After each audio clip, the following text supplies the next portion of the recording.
Saludos, saludos, comunidad Tonantzin aquí de Houston, Texas. Hello, my beautiful community. This is Tonantzin from H-Town. Estamos aquí. Gracias por acompañarnos en otra plática. Y hoy tenemos a invitado a José Luis Arroyo. Today we have with us José Luis Arroyo. Thank you all for joining us. We're going to allow him to do some of his medicine. And then after that, I'm going to introduce him and read his bio. Vamos a dejar que José nos comparta algo de su medicina y después vamos a empezar la plática. José Luis, gracias. Thank you again, brother, for joining us. Es un honor.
Bendiciones, pueblo.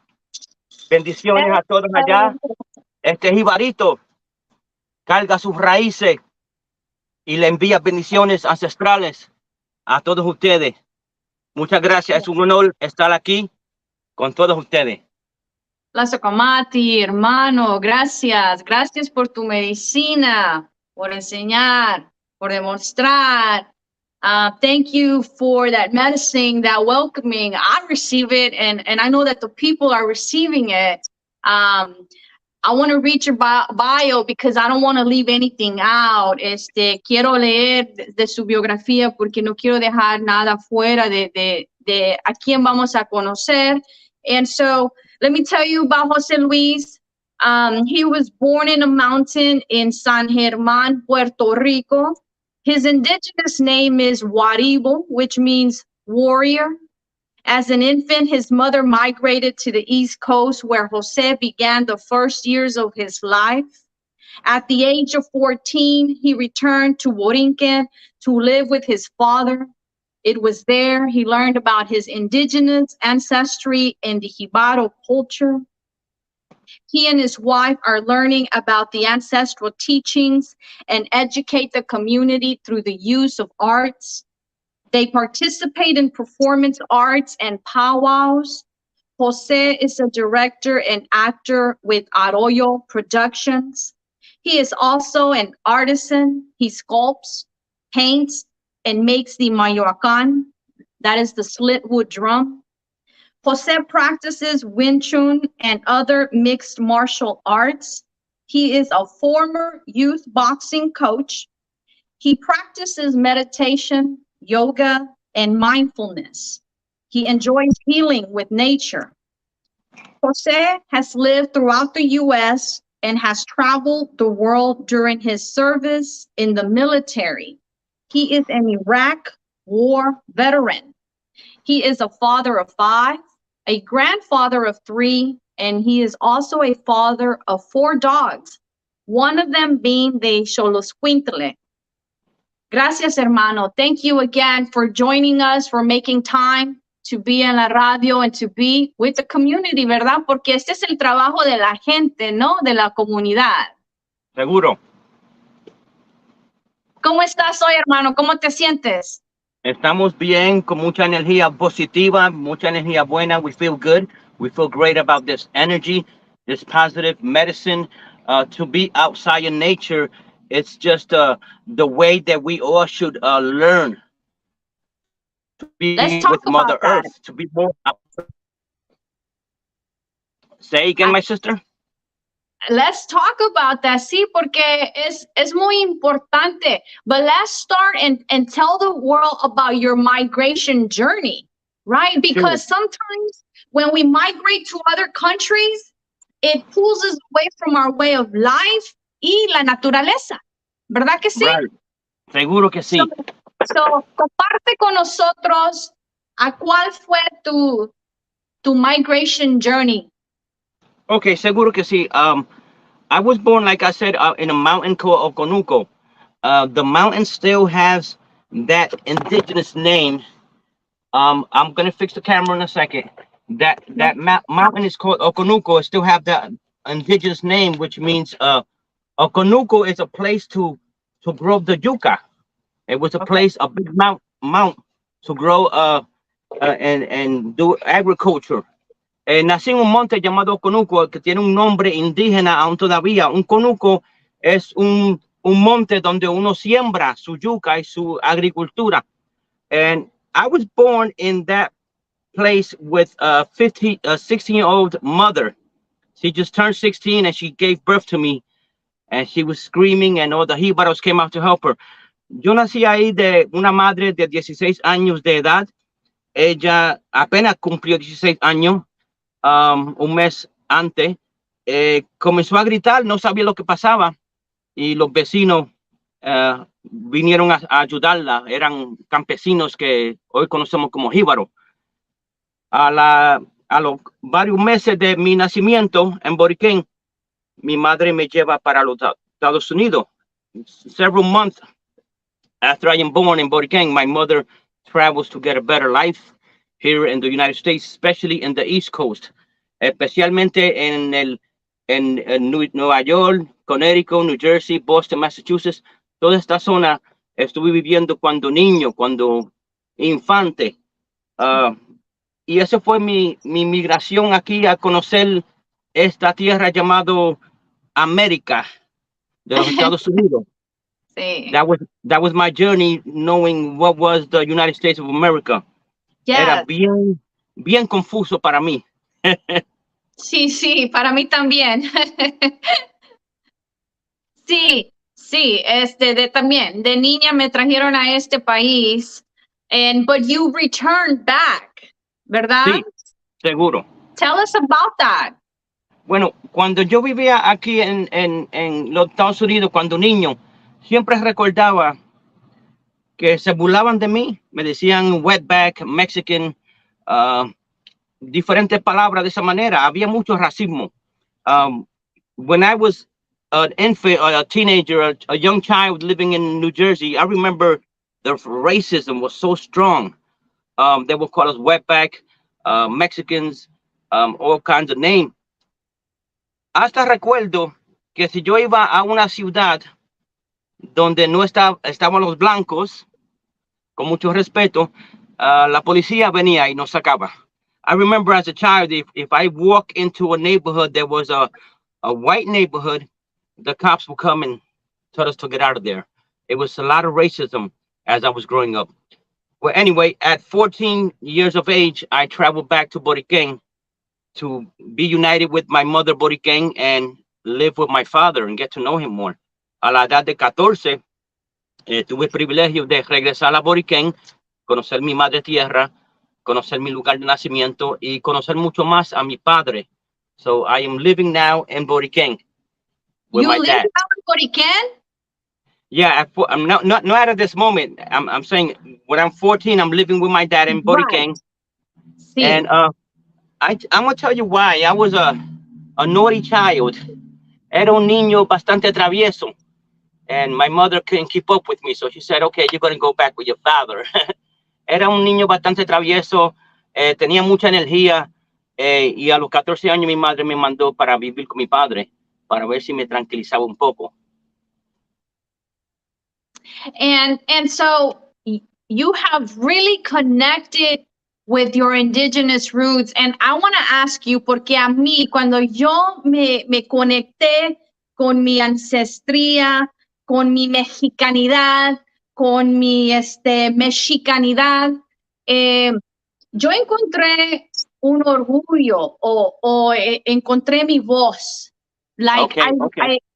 it was something that I needed again because we were talking about the racism that we face here, Yes. right? Good. And Yes. they strip us of our identity, Right. and many of us are wanting, are looking, are searching, have found it, and it helps us so much that we want to share it with everybody else, right? I think because I know it's helped me. How has tu cultura, cómo tu cultura te ha ayudado a ti? Why is it that you do what you do? Well, a los 14 años, 15, 14, me recuerdo viajar con mi padre a un monte grande en Boriquén que se llama Maricao. Maricao estaba muy pegado al monte donde yo nací, en San Germán. Íbamos ahí a coger café. I was a coffee picker.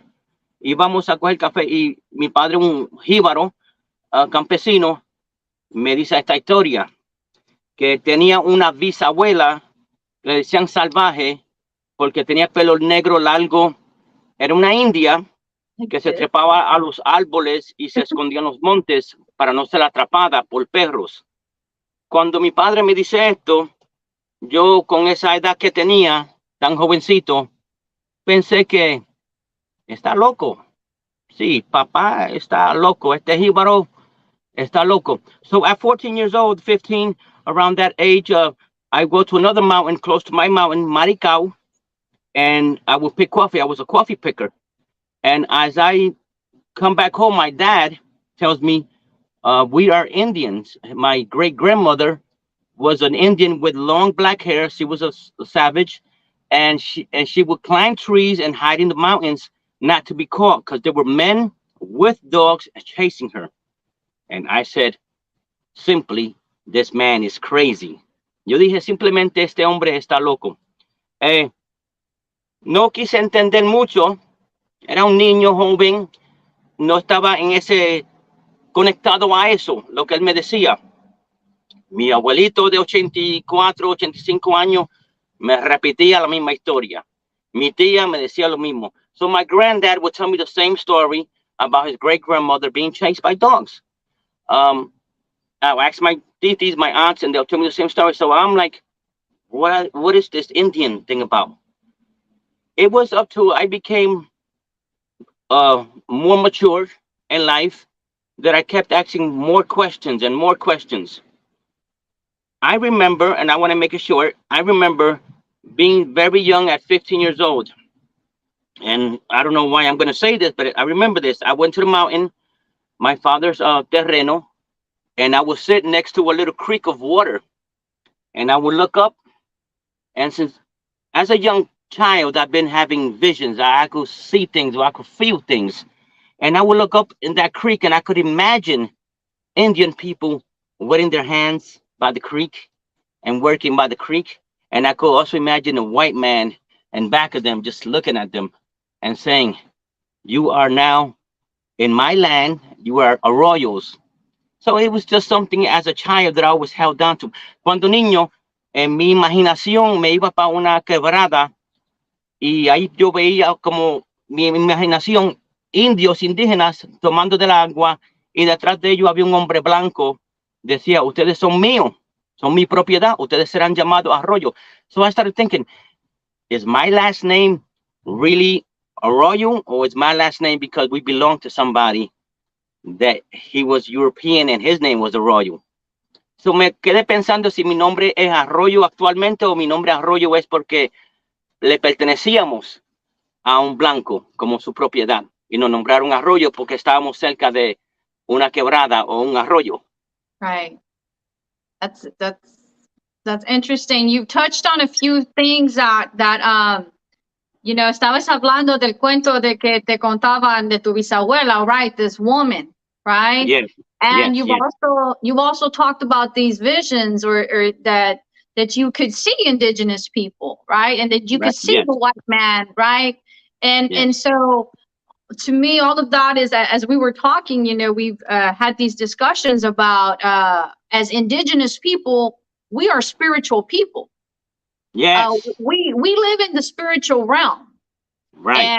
And so estas historias, estos cuentos, estas visiones que tienen, You know, to me, all of it makes sense.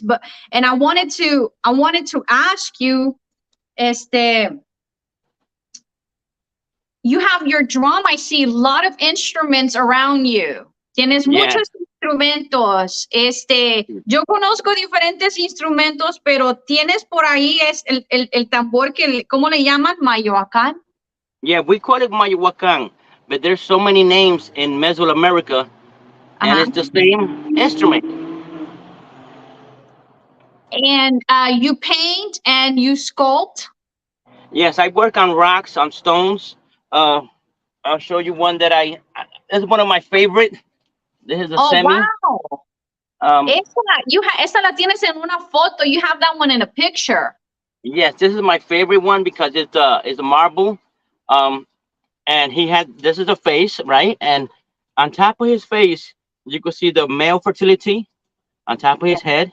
Yes. A lot of people now will say, "Oh, that's nasty," but we have a lot of sculptures that will identify a female or male fertility. Right. And then on this side, we have basically an ancestor going into a ceremony and going into vision. That's And beautiful. I know this experience because I experienced it myself. Para decirlo en español, esto es una cara, es un semi de una piedra blanca, marble, y esto es un masculino, ya puede ver la cabeza un masculino. En todo lo que tenemos masculino, femenino, la fertilidad.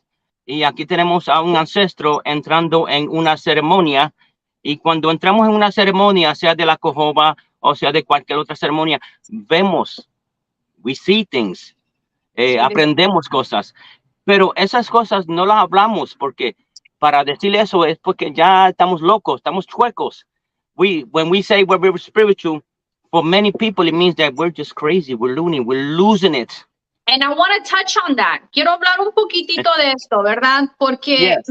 my experience here with Western medicine, you know, a lot of our people, a lot of indigenous people are being treated with Western medicine, with psychologists and psychiatrists.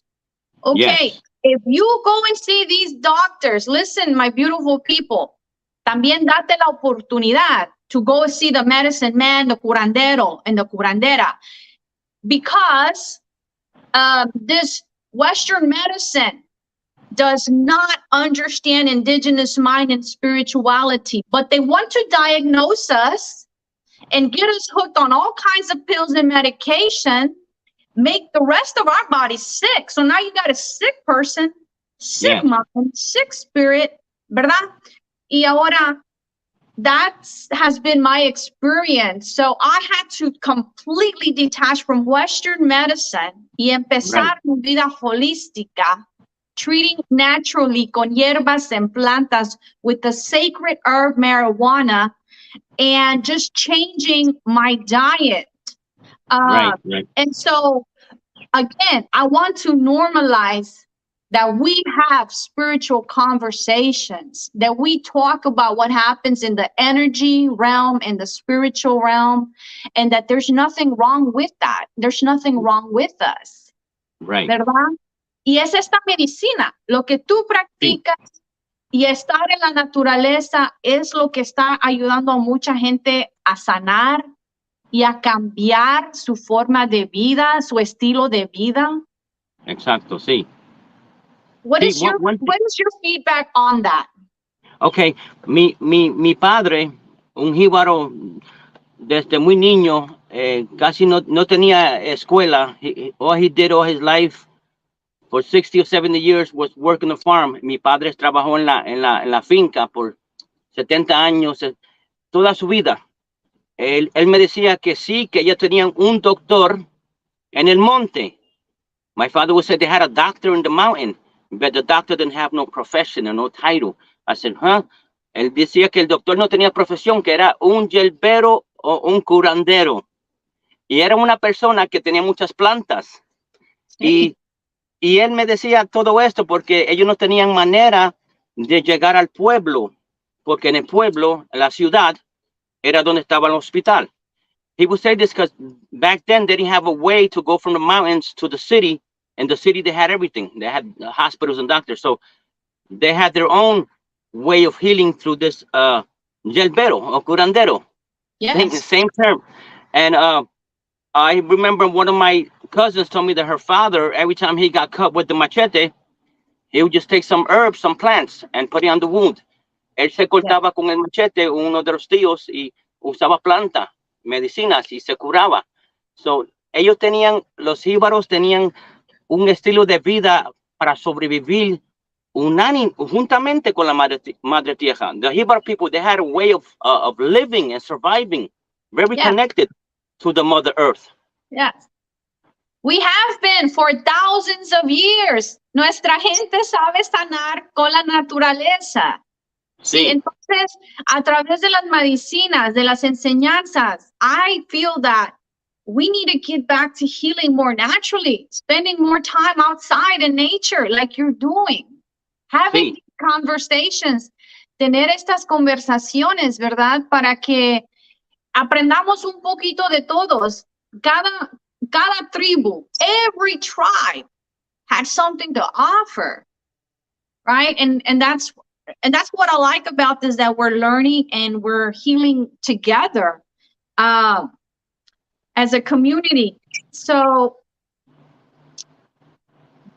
tell me, have you introduced this way of life to your children? It's complicated, very complicated, because most of my kids grew up with their mothers, from two different mothers, and they are involved in so much of Christianity. Lamentablemente, muchos de mis hijos son de dos madres distintas y se criaron en una mentalidad del cristianismo y la iglesia, y eso rompe mucho la conexión cultural.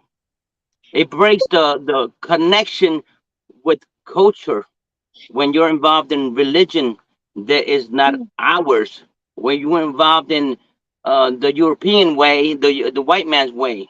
Sí, y es por eso, and that is why many of us are leaving religion, because it robs us of our spiritual independent journey. Right. ¿Verdad? Okay. So yes, it is. I think that I know for my youngest, I have been able to teach him some. He's been around with me the most, ¿verdad? Okay. And so I feel like it's important that we teach as much as we can to the children, our children that are open to it, or nuestros sobrinos, our nieces, nephews, and just the community, the community that welcomes it. Right. I have my son, he's only 17 years old, and he's experiencing a lot of anxiety. And I told him, come with me. Let's go for a trail walk. Come with me. Let's go through waters. And I'm introducing him now. He's very interested in doing the cold water therapy, which I'm gonna start doing that with him soon. And I'm telling you, when you have a lot of anxiety and you go to nature and you even dip yourself in freezing water, you're gonna find a difference in your rooting yourself in nature. Mi hijo con ansiedad de 17 años, yo le digo a él, le platico, vamos a las aguas, vamos a la naturaleza, vamos a escuchar el canto de los pájaros, de las aves, and vamos a meternos en agua frisada y recibir esa medicina, que eso es. Así es. Sí, así es. La agua es muy, it heals us. Tenemos una pregunta aquí. Somebody is asking, the earth is suffering. La tierra está sufriendo a causa del hombre, a causa de la humanidad, de lo que hacemos. How can we heal the earth? ¿Cómo podemos nosotros sanar la tierra after all done to her?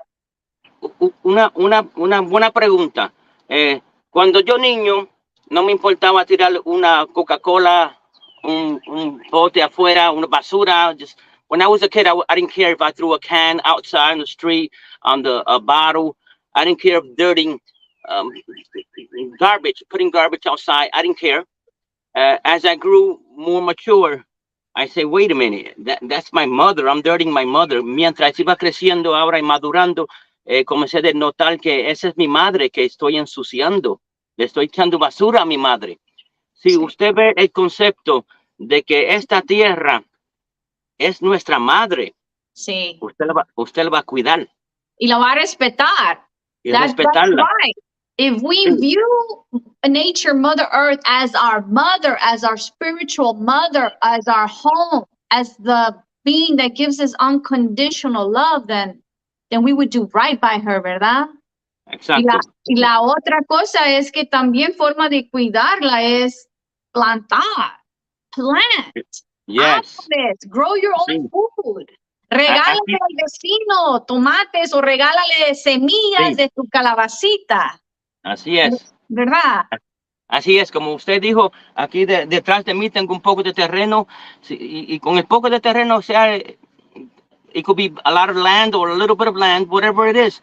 Just, give that happiness and that joy to your mother and plant something. I have corn back here. On the other side, I have gourds. Con ese poco de terreno, usa la tierra. Dale esa sonrisa a tu madre tierra. Ponle flores, ponle maíz. And that's how you're going to start developing a lifestyle of being native and honoring your mother. Exactly. Hermano, nos quedan ya nomás unos minutitos. Is there anything that you or a way you would like to close up the plática? Well, I'm gonna say this.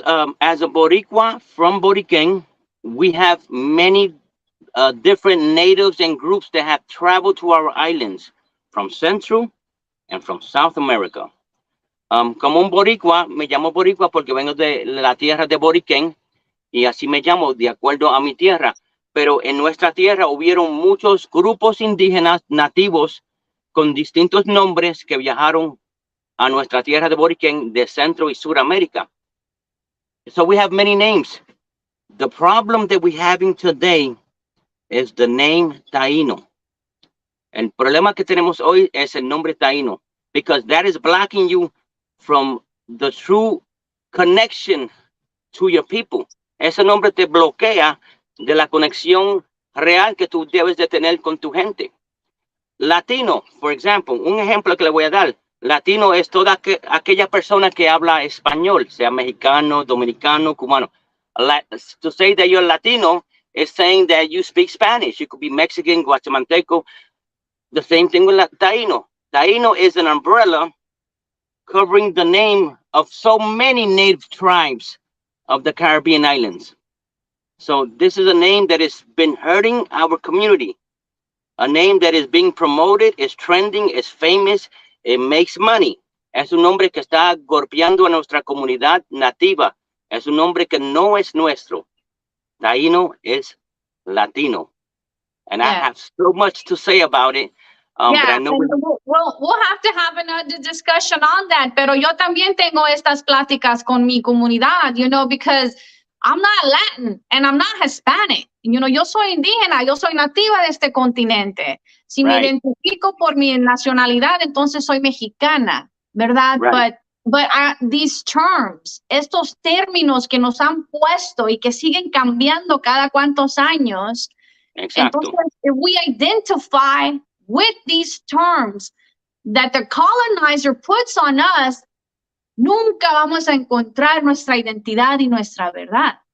Exacto. Right? So, thank you de nuevo, hermano, por compartir de tu espacio sagrado, por compartir de tus conocimientos, tu experiencia, and continue. Si continúa con ese trabajo. Una pequeña, rápido, real quick. When I was a kid living in Boriquén as a Jíbaro, the word Taíno was not available for anybody to speak about it because the word Taíno did not exist. In a mountain of so many people, you never heard the word Taíno. Mientras era un niño, la palabra Taíno nunca se escuchó. En el pueblo Jíbaro nunca se escuchó. En mi isla Boriquén.